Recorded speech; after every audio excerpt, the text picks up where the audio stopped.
गांव में जमींदार धर्म सिंह था। जमींदार के पास धन दौलत की कोई कमी नहीं थी। उसका व्यापार दूर दूर तक फैला हुआ था। उसकी एक पत्नी थी सरिता और उसके घर में एक नौकरानी रहती थी।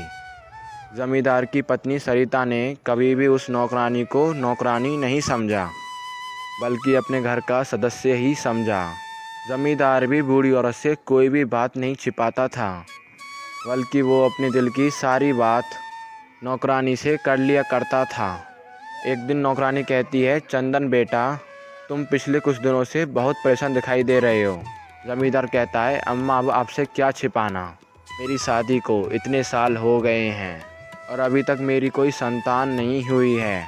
मेरे पास इतना सारा धन संपत्ति है, इतना बड़ा व्यापार है, अगर मेरी कोई संतान नहीं हुई तो हमारे इस धन और व्यापार का क्या होगा? मेरे बाद इसे कौन संभालेगा?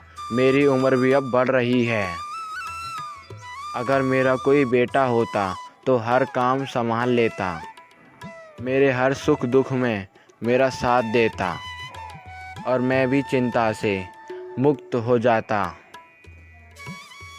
फिर नौकरानी अम्मा कहती हैं, बेटा मैं तुम्हारी चिंता को समझ सकती हूँ, मगर ईश्वर के आगे आज तक किसकी चली है। अगर भगवान ने चाहा तो तुम्हारी गोद में भी एक फूल सा बच्चा होगा। इसी तरह कुछ दिन बीत जाते हैं।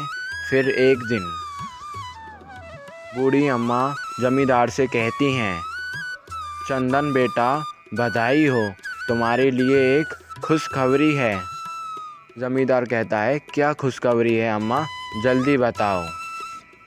बेटा, बहुत जल्दी सरिता माँ बनने वाली है।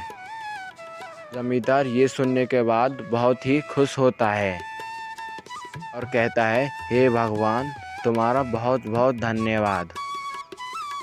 आज तुमने मेरी प्रार्थना सुन ली।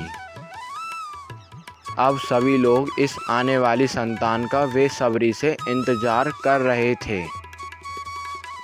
जमींदार बहुत ही खुश होता है और अपनी पत्नी सरिता से मिलने के लिए जाता है।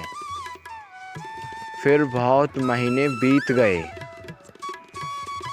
कुछ महीनों के बाद जमींदार की पत्नी ने एक बहुत ही सुंदर लड़की को जन्म दिया, जो देखने में बहुत ही खूबसूरत थी।